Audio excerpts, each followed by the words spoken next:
자, 그러면 뉴스 3 하나하나 첫 번째 뉴스부터 짚어보겠습니다. 역시 소비자 물가가 8.5 나왔습니다. 제 예상한 대로 그대로 나오지 않았습니까? 8.4에서 8.6 제 레인지 제시했죠? 글쎄. 아, 왜 그러세요? 다른 분들 막 그거 나올 수도 있다 이럴 때 좀 8.5 정도 그 위아래 정도 좀 봤다. 네. 오케이. 근데 우리가 나는 사실 제가 30년 동안 투자했지만은 요즘처럼 미국의 무슨 물가에 이렇게 어제 이제 글로벌 라이브 저 이제 쭉 모니터링 하잖아요. 네. 동접자 수도 보고 뭐 이렇게 하는데 네. 어제 글로벌 라이브에 동접자 수가 확 올라가더만. 아, 미국 물가 때문에. 물가 아니, 그거밖에 변수가 더 있겠어요. 네. 그래서 물가 물론 이제 김영익 박사님 보시겠죠. 네. 그러니까 이게 사실 이제 우리가 올해 들어서 가장 많이 쓴 용어 하나를 꼽으면 피크아웃이죠. 네? 경기가 피크아웃. 그렇습니다. 근데 이번엔 진짜 확실히 어쨌든 9.1%라는 지난달에 발표된 6월 소비자 물가에서 0.6% 포인트가 떨어진 거죠. 근데 이제 이게 컨센서스, 그러니까 마켓에서 분석가들이 예측한 것보다 0.2% 포인트 낮았다 이거죠. 대충 뭐 한 8.7 정도는 오르지 않겠냐 이렇게 봤던 거죠. 역시 우리 정 대표님이 대단하신 것 같습니다. 맞습니다. 마켓 컨센서스를 에이, 이겨버렸네요. 마켓이 좀 너무 과하게 보더라고요. 네? 네, 마켓이. 그래서 이제 이 변동성이 큰 우리가 항상 이거 이제 CPI 얘기하면 네. 근원 소비자 물가 이제 CPI 중에서 근원이 되는 거. 그러니까 변동성이 큰 몇 가지를 제외해 놓고 보는 이걸 이제 묵직하게 움직이는 거라죠. 그래서 이제 에너지 자원 뭐 가솔린이나 이런 건 뭐 국제 유가에서 막 오르락내리락 하잖아요. 네. 그리고 식품도 이제 국제 곡물 가격에 대해서 왜냐하면 이게 기후 영향이라든지 전체적인 경제 활동에 변수가 주는 그죠? 이제 뭐 컨트롤하지 못하는 변수가 주는 그런 변동성을 제외해 놓고 보는 게 이제 근원 소비자 물가 지수인데 요거는 전년 동월 대비해서 5.9% 올랐고요. 전월보다 0.3% 각각 오른 것으로 집계가 됐습니다. 그러니까 전년 동월 대비해서는 6월하고 이 상승률이 동일하고요. 전월 대비 상승률은 6월에 0.7% 올랐었거든요. 네. 그러니까 6월 근원 소비자 물가 지수가 5월보다 0.7%가 올랐었는데 어쨌든 0.3%로 이제 낮아졌다라는 것도 의미가 있죠. 그리고 이 그냥 CPI 어제 헤드라인으로 발표된 이 CPI는 전월 대비해서는 그냥 오른 게 없는 정도로 나왔기 때문에 네. 피크아웃이라는 말이 정말 딱 어울리는 그런 상황이었던 것 같습니다. 지난달에 에너지 물가가 전월보다 무려 4.6%가 하락을 했는데 이 가운데 휘발유 가격이 7.7%. 이게 이제 끌어내린 거라고 봐야죠. CPI를. 네. 그리고 이제 휘발유 물가 하락폭은 신종 코로나19 사태 초기인 2020년 4월 이후에 가장 컸다. 2020년 4월 기억나십니까? 2020년 4월. 네. 알죠. 뭐예요? 그때 유가. 뭐 마이너스 마이너스 30. 그때가 사실 4월이었죠. 그래서 어쨌든 이 하락폭으로 보면 이제 완연히 휘발유 가격은 굉장히 큰 폭의 하락 전환 네. 그리고 피크아웃에 딱 해당되겠다 이런 거고요. 다만 전년 동월 대비, 그러니까 1년 전 대비로 하면은 에너지가 32%, 휘발유가 44%, 아직도 굉장히 높은 수준에 가 있다라는 거죠. 특이한 거는 항공권 가격이 7월에는 7.8%가 하락을 했대요. 아, 항공권이. 네, 항공권 6월에 아주 폭등을 했었거든요. 그렇죠. 예. 뭐냐, 유가에 바로 영향을 받는 게 이제 항공권 가격이고요. 그리고 아마도 이런 것 같아요. 미국의 미국 사람들도 코로나가 해제되는 초기에 집에도 못 가고 그래서 막 갔는데 오히려 이렇게 7, 8 이렇게 하면서 예약을 하면서 조금은 경기도 안 좋아진다고 하니까 사실 항공권 가격이라는 게 뭐 10불, 20불 하는 게 아니잖아요. 주로 뉴욕에서 LA다, 뭐 LA에서 시카고다 그러면 몇백 불씩 뭐 이렇게 하다 보니까 사실 서민들은 그렇게 많이 비행기를 많이 안 탑니다, 사실은. 그래서 그런 측면에서도 굉장히 고공행진했던 이런 유가에 영향을 받는 항공권 가격도 7.8%가 빠졌다는 건 굉장히 많아요. 근데 식료품 물가가 전월보다 1.1%가 올라 7개월 연속 계속 올랐고요. 네. 그다음에 전월 대비로는 10.9%가 올라서 이게 1979년 5월 이후에 최대 상승. 그러니까 이제 국제 곡물 가격의 하락 반전은 아직까지 미국의 소비자 물가에는 영향을 안 주고 있다 이렇게 봐야 될 것 같고, 특이할 만한 주거 비용도 전월 대비해서 0.5%, 전년 동월 대비해서 5.7% 각각 올라서 이거는 뭐 우리가 항상 말씀드립니다만은 금리 상승을 반영한 이런 렌트비의 상승이 사실 이게 굉장히 경직적이기 때문에 이런 부분은 앞으로도 좀 부담을 주지 않겠나 이렇게 생각하고요. 이런 전년 동일 대비해서 5.7% 오른 주거 비용이 이번에 전체 근원 CPI 상승분의 40%를 차지했기 때문에 이 거주 비용의 상승이 사실 이게 CPI에 굉장히 영향을 많이 줬다 이렇게 되는 거죠. 네. 이렇게 어쨌든 시장 예상보다 한 0.2% 포인트 낮게 나온 CPI가 그러면 연준을 움직일 거냐? 뭐 8월 달에는 여러분 아시는 것처럼 이제 FOMC가 없잖아요. 그래서 9월 20일 경에 아마 이제 다음번 FOMC가 있는데, 물론 이제 9월 20일 경 전에 발표되는 게 또 8월 CPI가 나오니까 그걸 이제 봐야 되겠습니다만은 어쨌든 시장에서는 더 이상의 자이언트 스텝은 없는 거 아니냐 이런 이제 전망들이 나오면서 국채 금리도 좀 빠졌고요. 주목할 만한 거는 달러 인덱스가 105 수준까지 내려왔거든요. 이게 뭐 109, 108 뭐 이렇게 육박했던 거 아닙니까? 그래서 이 달러 인덱스의 어떻게 보면 피크아웃 이것도 진행이 된다 이렇게 보셔야 될 것 같고, 최근 들어서 외국인 매수세가 사실 의외로 좀 세다 이런 얘기들 하잖아요. 이거하고 직접적인 영향이 있을 겁니다. 그리고 미국채 10년물도 어쨌든 2.7대로 또 내려왔고요. 다우가 1.63% 올랐고 나스닥이 2.89, 역시 금리에 민감하죠. 그래서 기술주들이 어제 많이 올랐고요. S&P가 2.13. 그래서 이 미국의 3대 지수는 인플레이션에 받는 영향 그대로 반영을 했다. 그죠? 인플레이션 피크아웃 될 경우에 성장주가 굉장히 좋다 이런 거 아니겠어요? 나스닥이 3% 가까이 오른 거고, 조금 덜 영향을 받는 다우지수는 1.63 이렇게 올랐습니다. 시장이 환호했다라고 할 만한 것 같아요. 걱정했던 어떤 상황에서 벗어나고, 또 이렇게 되면 연준의 정책 결정의 스탠스에도 조금은 여유를 가질 수 있지 않겠냐 이런 전망들이 뉴욕 시장을 굉장히 크게 올렸는데, 우리 시장도 좀 기대할 수 있는 게, 우리 시장은 그 지지부진했던 원인이 반도체였단 말이죠. 어제는 미국의 반도체 주식들도 비교적 큰 폭으로 반등을 했고, 필라델피아 반도체 지수도 좋았기 때문에 우리 시장도 오늘만큼은 좀 기대를 하고 열어봐도 되지 않겠나 그런 생각이 좀 듭니다. 8월 물가는 더 낮아집니다. 얼마입니까?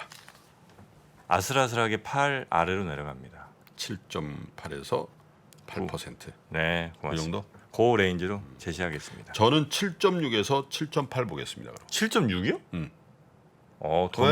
더 낮게 보시는군요. 왜 이렇게 놀라십니까? 저보다 더 낮게 나셨어요? 기습 공격당한 그런 느낌인데. 낮은. 7.6으로 가시는구나. 좀 더 밑으로 갔었어야 되나? 자, 그러면 뉴스함 두 번째 뉴스 전해드리겠습니다. 요즘 금리가 계속해서 높아지고 있는 그런 상황인데, 변동금리로 빌리신 그 대출, 특히 이제 주택담보대출에 대해서 고정금리로 전환하는 이런 것들을 아마 정부가 추진하는 모양이죠. 워낙에 이제 뭐 변동금리 대출이 많아요 우리나라가. 위험하죠, 그것도. 그렇죠. 금리가 또 지난 한 5, 6개월 동안 이 금리가 많이 오르다 보니까 이게 서민들 생활에 굉장히 스트레스를 준다는 거죠. 예를 들면 고정금리로 딱 확정돼 있으면 금리 오르나 내리나 뭐 우리 대출은 뭐 이렇게 돼 있잖아요. 근데 금리가 계속 올라 버리니까 저녁 드시다가도 다음 달 대출이 얼마 내야 되는 거야 도대체. 이러면 이제 가계 살림살이에 이렇게 변동성을 이제 부과하다 보니까 고정금리로 전환해야 된다 이런 것들을 정부가 꾸준히 추진했는데, 확정된 게 뭐냐면 다음 달 15일부터입니다. 4억 원 이하 집을 담보로 변동금리 대출을 받은 1주택자, 그러니까 집 한 채죠. 중도 상환 수수료가 없이, 왜냐면 대출을 바꾸려면 항상 걸리적거리는 게 뭐냐면 대출 꾸고 다른 걸로 더 좋은 조건을 하면 중도 상환 수수료를 내라 이렇게 해서 사실 계산해 보면 더 손해다 이런 거였거든요. 그래서 최저 연 3.7% 고정금리로 바꿔드리는 안심 전환 대출을 신청하실 수가 있습니다. 차트를 한번 보여주세요. 여기 보시면 상품 구조는 이런 겁니다. 우대형 안심 전환 대출인데 변동금리 주택담보대출을 아까 말씀드린 것처럼 중도 상환 수수료 없이 고정금리로 전환해 드리는 건데 지원 대상은 부부 합산 소득 7천만 원 이하 1주택자 그리고 그 담보가 되는 주택은 4억 원 이하여야 된다. 아, 저게 좀 걸리는 거죠. 4억 원? 예. 요즘 서울 수도권에는 없다고 그렇게 해요. 많지 않을 텐데 거의 없어요. 그런데도 불구하고 네. 정부가 이 추정하는 거는 23만 가구에서 35만 가구가 혜택을 볼 것이다. 그러니까 우리가 이제 일상적으로 여의도 권역이라든지 이런 강남이라든지 뭐 네, 마포 네, 이런 네. 데서 보는 집들이 이제 대부분 뭐 10억이니 뭐 이렇게 호가하지만은 우리 시야에서 잘 안 보이는 집들도 있어요. 예를 들면 뭐 빌라 같은 경우는 빌라 뭐 그럴 수 있죠. 예, 다세대 또 예. 예를 들면 지방으로 갔을 때 어떤 그 아파트들도 4억 원 이하가 있다라는 거죠. 그래서 저렇게 보시면 이제 연소득 6천만 원 이하인 39세 이하는 여기다가 0.1% 포인트 추가 인하를 해주는데 만기에 따라서 금리는 10년 만기가 3.8 고정입니다. 네. 15년 3.9, 20년 3.95, 30년 4% 이렇게 확정을 해드리는 겁니다. 그리고 대출 한도는 최대 2억 5천만 원까지 해드리고요. 그 다음에 이제 신청일은 9월 15일에서 28일까지는 집값 3억 원 이하 차주 대상이고 10월 6일부터 13일까지는 3억에서 4억 사이 이렇게 돼 있습니다. 근데 이제 한도가 다 차면 어떻게 하냐? 집값 낮은 순서대로 해준다 그래요. 그래서 이게 나는 딱 4억 5천인데 이런 분들은 좀 그러실 수 있는데 어쨌든 여러분들이 받으신 데 있잖아요. 저 대출 받으신 데 예를 들면 KB국민, 신한농협, 우리 하나, IBK 이런 데서는 대출 받은 사람은 해당 은행에서 그리고 나머지 은행이나 제2금융권 대출은 주택금융공사에서 신청을 하신다고 합니다. 그런데 이제 이런 거예요. 뭐냐면 저는 이제 저런 조치들은 우리 금융당국에서 잘 하는 거라고 봐요. 왜냐하면 이제 워낙 금리 상승이나 이런 거에 노출되니까. 근데 용어를 네. 안심이라는 말을 꼭 써야 되나 이런 생각은 들어요. 왜냐하면 금리라는 건 이제 항상 변동이 있잖아요. 네. 그리고 최근 들어서 몇 달 동안 뭐 한 1년 가까이 금리가 뜬 거지 계속해서 금리는 낮아졌단 말이에요. 네. 그래서 사실은 원래대로 하면 제일 그 리스크를 해지하는 게 변동금리입니다. 왜냐하면 금리가 올라간다는 건 요즘처럼 뭐 하이 인플레이션에 대한 우려가 많다 이런 측면도 있지만 경제가 건강하게 성장하면 금리도 조금 올라갈 수가 있고 금리가 올라간다라는 거는 사실은 본인의 소득도 그만큼 올라간다라는 측면이 있는 거거든요. 네. 물론 이제 금리만 올라가고 경기는 갖다 받고 내 소득은 줄고 이럴 수도 있지만 대체적으로 경제 논리로만 따지면 그렇다 이거죠. 그러면 이제 왜 변동금리를 테이크하는가?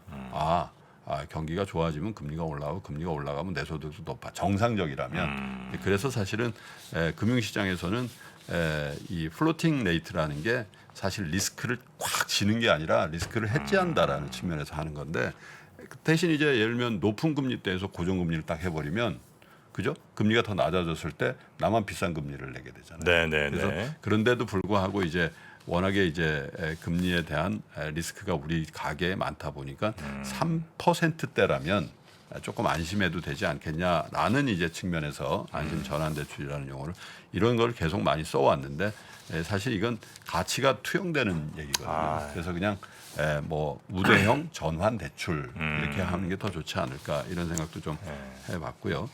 저도 이제 그 비슷한 생각이 좀 있는데 정책이나 법안에 가치 판단이 들어간 예를 들면 안심이니 행복이니 뭐 이런 거 많이 있잖아요.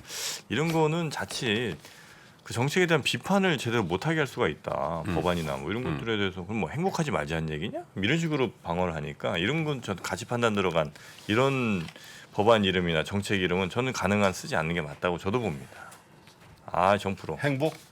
그럼 행복도 그렇고요. 뭐 그런 가치 판단이 보금자리 어때요? 보금자리? 네. 보금자리는 보금자리까지 생각 못 해봤네요. 차세대 이런 거. 그런 건 이제 괜찮아? 차세대는 괜찮지. 그건 가치 판단에 들어간 건 다음 세대 뭐 이런 얘기니까. 그래서 뭐 이제 정의 뭐 이런 거.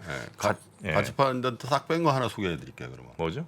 자영업자 소상공인 대상 저금리 대출 대환 프로그램. 이거는 아무것도 가치 판단 안 들어가죠. 그런 건 괜찮다는 자영업자 거죠. 소상공인 대상 저금리 대출 대환. 왜냐하면 상품 구조를 한번 보여주세요. 연 7% 이상 고금리 대출을 연 6.5% 이하 대출로 전환해 준다니까 그야말로 좋은 거죠. 저거는. 네. 그렇잖아요. 지원 대상이 이제 한정된다는 거죠. 코로나19 피해로 재난지원금 및 손실보상금 받은 뒤에 정상 영업 중인 개인 사업자, 소상공인, 소기업. 다만 도박, 상행업체, 유흥주점, 부동산 임대 매매업은 제외한다. 네. 그렇죠? 그래서 2022년 5월 말 이전에 받은 사업자 대출이고 대환 신청 시점에 금리는 연 7% 이상이었던 네. 그걸 이제 0.65로 딱 정해준다는 거죠. 보증료 1%를 포함하는 겁니다. 은행권 기준으로 최대 6.5%, 개인 사업자 최대 5천만 원까지, 소기업은 최대 1억 원까지 네. 이렇게 대환 대출을 해 드린다는 거니까 저건 정말 좀 지원 산업이죠. 지원 네. 사업이죠. 그래서 해당되는 분들은 9월 말부터 14개 은행 및 일부 비은행권에서 신청하실 수 있다니까 요거는 꼭 여러분 점검하셔서 신청해서 혜택을 받으시면 좋을 것 같습니다. 네. 물론 이게 재원이 뭐 무한대로 돼 있는 건 아니니까요. 조금 일찍 서두르시는 것도 방법일 것 같네요. 네. 그나저나 아까 그 CPI 8.4하고 8점 뭐 지금 한 8 요 정도 붙었잖아요. 뭐 틀린 사람이 저 햄버거 소자 뭐 이런 얘기가 좀 나오는데 어떻게 콜? 할까요? 콜이 바로 콜이? 네, 코리아. 오, 좋습니다. 왜? 아주 웬 아니고 알겠습니다. 그럼 뭐 콜 8점 그러면 7일 기준으로 8.7보다 높으면 제가 이기는 거고. 8.7 맞아요? 네? 8월 얘기한 거 아니에요? 아, 참 그렇죠. 7.7. 정신 없어 지금. 7.7 이상이면 제가 이기는 거고 네. 7.7 이하면 형님이 이기는 그렇죠. 겁니다. 좋습니다. 7.7이면 같이 사지. 좋습니다. 7.7이면 같이 삽니다. 자, 하여튼 그거는 저희가 그렇게 정리해서 이게 언제 발표? 9월 10일쯤 발표 나오는 거죠? 그렇죠. 네, 그때 한번 저희가 여러분 또 여기 어디 햄버거 가게에서 여러분 뵙도록 하겠습니다. 네. 자, 세 번째 뉴스까지 얼른 좀 전해. 네, 트럼프 얘기인데 드려야죠. 예. 잽싸게 해드릴게요. 어제 트럼프가 드디어 뉴욕 검찰에 출두를 했어요. 왜 압수수색했다 그랬잖아요. 그건 이제 대통령 재임 시절에 뭐 갖고 나간 거 이런 것 때문에 이제 한 거고 그거하고 관계 없이 본인 재산을 늘렸다라는 거예요. 예를 들면 그래서 사실 이제 전직 대통령에 대한 그 미국 사회의 어떤 그 여론은 재임 시에 좀 허물이 있어도 네. 또 뭐 그래도 근데 뭐 그런 거 들어보셨어요? 전 대통령 그렇게 막 전 한다면서. 대통령 뭐 검찰 나와라 뭐 물론 미국에서 압색하고 이런 거 보셨어요? 우리나라 전통인데 그건. 실제로요. 실제로 닉슨 대통령 때 제외하는 없었어요. 그나마 닉슨 대통령 하야하고 뭐 끝내버렸잖아요. 그렇죠. 네, 그래서 예. 근데 이게 이제 그 뉴욕 타임스라든지 이런 데서도 그렇고 워싱턴 포스트도 그렇고 그래서 야 이게 맞냐 아니냐 가지고 미국에 논란이 이제 된다는 거예요. 그래서 야 사법 정의를 하려면 해야지. 그렇지만 또 다른 한편에서는 야 이게 정치적인 수사 아니냐 이렇게 본 거고 여전히 이제 트럼프 전 대통령은 본인이 이제 그 미국 시민으로서의 권리를 충분히 행사했다. 묵비권 네, 했다. 네. 이렇게 이제 보도를 했는데 이게 시점이 참 묘한 시점이라서 더 이런 논란이 있는 것 같아요.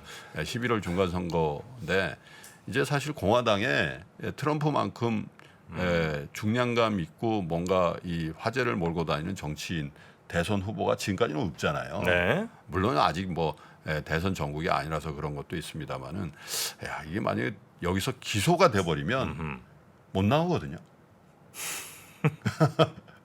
기소되면 못 나옵니다. 아, 그런가요? 검찰에서 기소를 해버리면.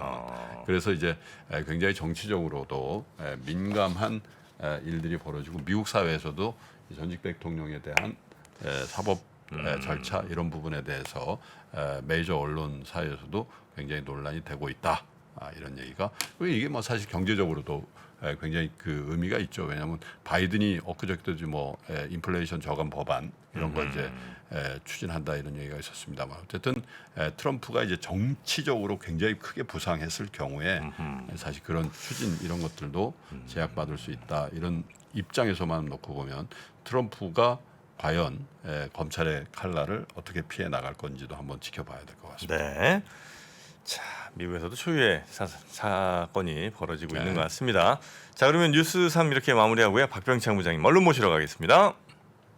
전자신문과 3프로TV가 투자에 대한 고민을 함께 나누는 자리를 마련했습니다. 향후 주식시장이 어떻게 될지 하락장에서 매매하는 방법과 그리고 부동산에 대해서도 함께 이야기해 보겠습니다. 자세한 사항은 3프로TV 영상 하단 유튜브 커뮤니티를 확인해 주세요.